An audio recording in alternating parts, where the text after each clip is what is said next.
Hello everyone, welcome to this new episode. This episode is going to be kind of different to anything I've made before, and I honestly really hope you enjoy it. It's just something I've been interested in a while, and I just wanted to share that with you. So yeah, let's just get into it. Today we are going to talk about outsider art. Now, a little background here. So I found out about outsider art as a term and as a kind of movement when I was in the library I would have been about 16, 17 years old at college when I was doing my art A-level. And since then it's really interested me as a subject, and I just thought maybe some people don't know about outsider art. And it's kind of the art history that I'm personally into. If you didn't know, I studied art history at uni and I really didn't enjoy it, but after finding stuff out from my own research, there are certain art history subjects and movements that really do excite me, and outsider art is one of them. Now, if you're not that into art history, I completely understand if you don't want to listen to this, but I promise you I will try and make this as interesting as I can, and hopefully you'll learn a little something too. So let's start at the start. What is outsider art? The term outsider art was coined by art critic Roger Cardinal in 1972. Outsider art is defined as art produced by untrained artists, which could include people with mental illness, people without formal art training, people with disabilities, people that are incarcerated, or children. Outsider artists are artists who are typically unconnected to the conventional art world, not by choice but by circumstance, and are often socially or culturally marginal figures. Now, I want to take you back a little bit in time before the term outsider art was even a thing. In Europe, during the first half of the 20th century, some psychiatrists developed an interest in their patients' drawings and went on to publish them in books. These drawings gained the attention of mainstream artists like Jean de Buffet. I really doubt that is a proper pronunciation. I apologise, but I did my best. De Buffet, born in 1901, created the term art brut, or raw art, or low art, to define the artwork created by psychiatric patients, prisoners, and children. De Buffet felt that these artists created work that was more raw and spontaneous than mainstream artists of the time. Now, you might be getting a little tingly feeling that outsider art is kind of already problematic, so I really think we need to cover that aspect of it too.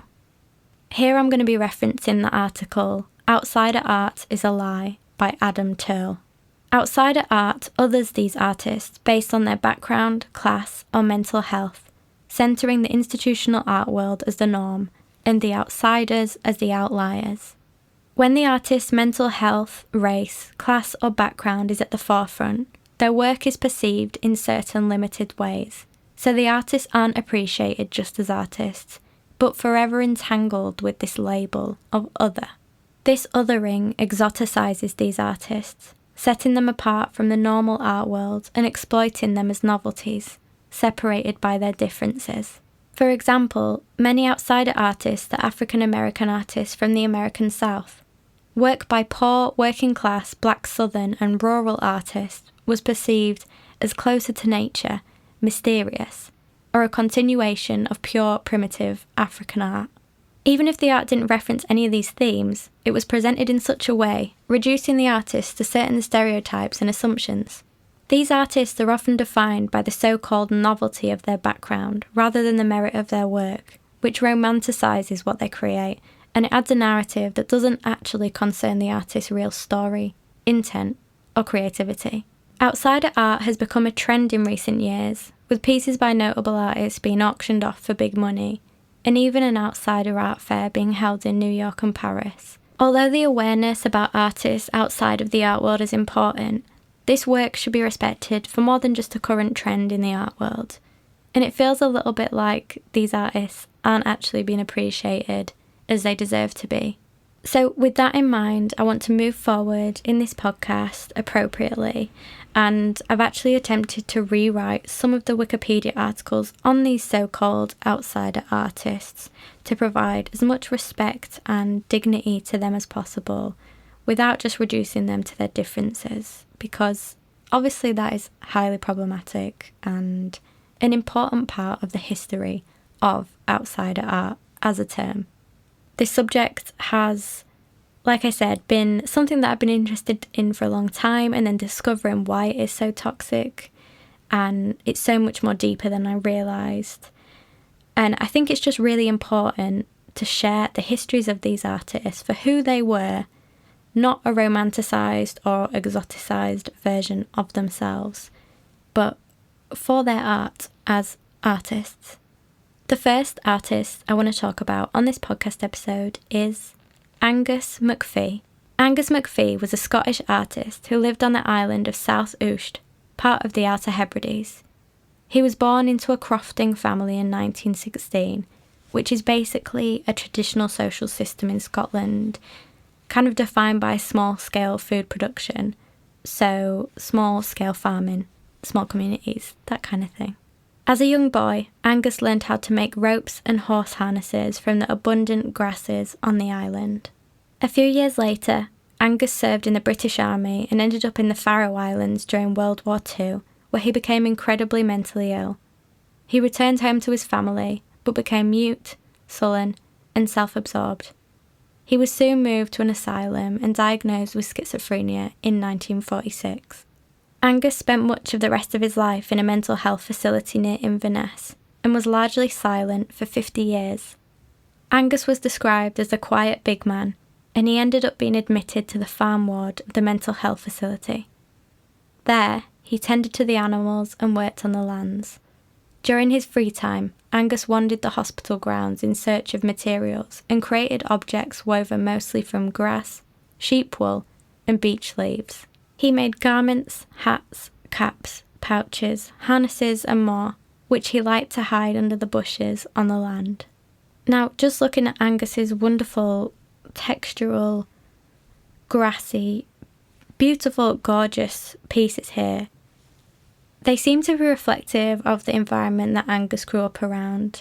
His work makes me feel calm and comforted, and I just want to feel that grassy texture.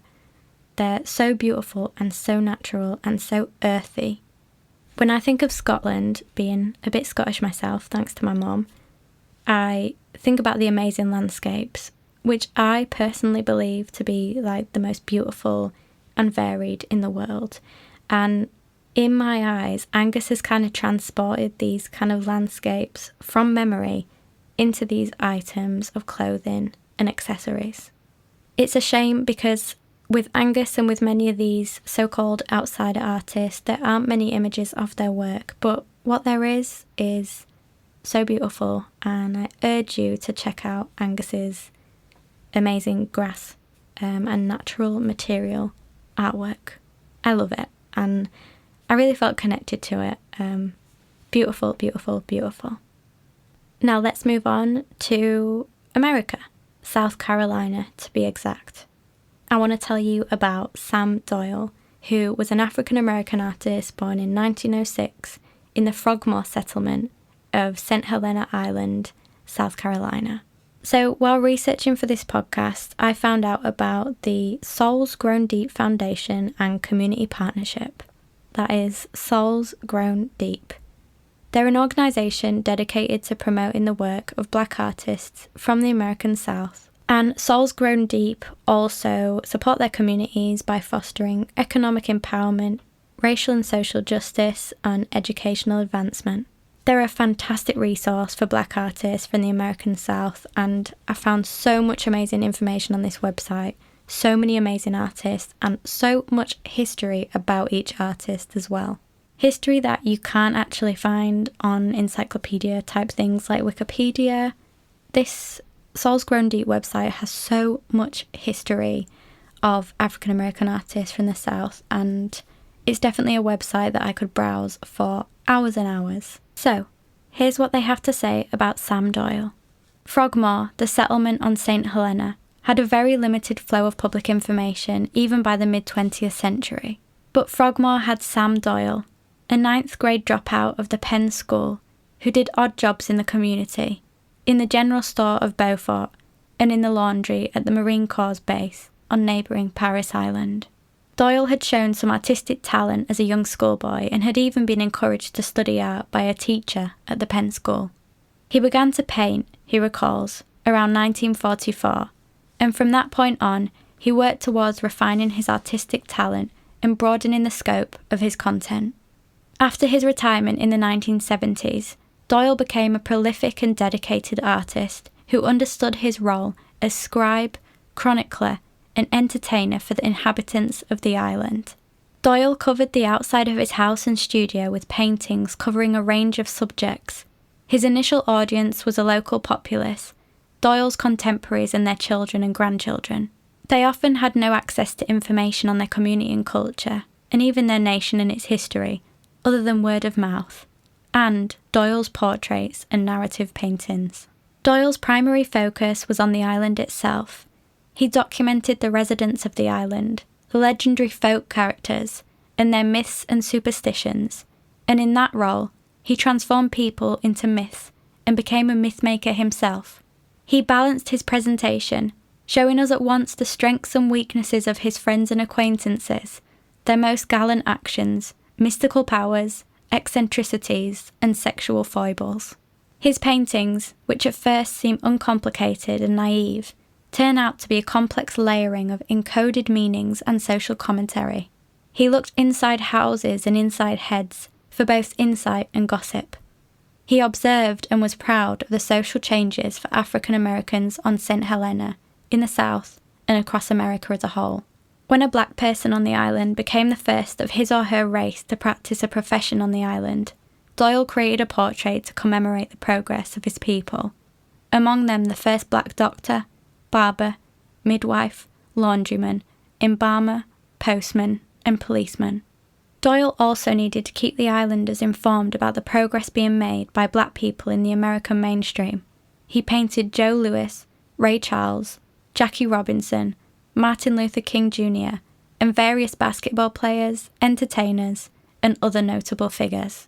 I absolutely adore Sam Doyle's work, and I knew I had to include him and his story in this episode.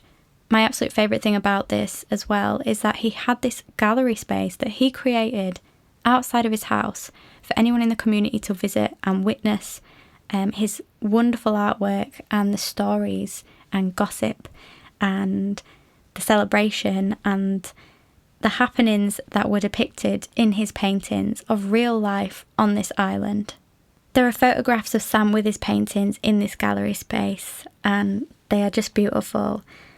And I think the sheer range of people and scenes and themes that Sam Doyle painted in such a beautiful way as well just show how life was at that time in the Frogmore community. So I really love that Sam was celebrating his own culture, his African American culture of the American South, and this specific kind of way of life and the people of Frogmore. I just think he's absolutely amazing with such a brilliant story too. And also amazing work above everything. So our final artist is Emma Houck. This is a very different story and artist to our first two examples, but I wanted to honour and respect Emma's story by including it here, and also, I guess, as a way to show a real dark side to outsider art and the exploitation of people as kind of spectacles or novelties. So this is for Emma. Emma Houck was a German artist born in 1878. In 1909, she was admitted to a psychiatric hospital aged 30 and diagnosed with psychosis.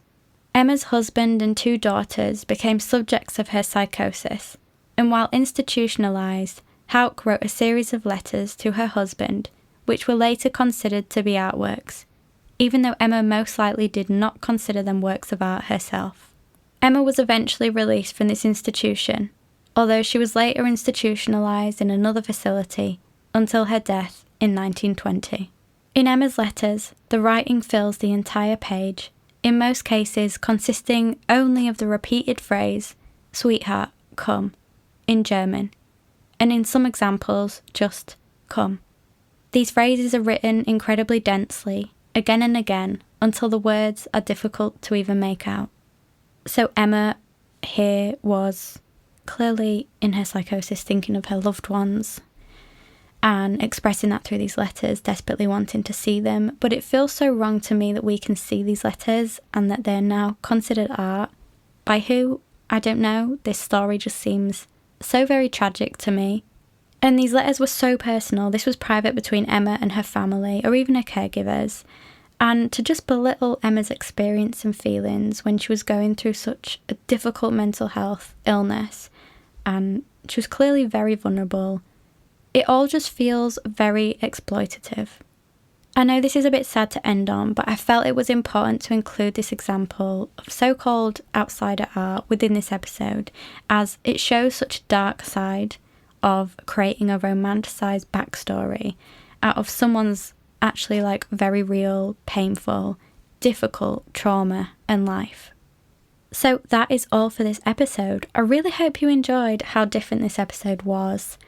And I'm kind of getting a bit more confident with making episodes about whatever the hell I'm feeling and into and interested in.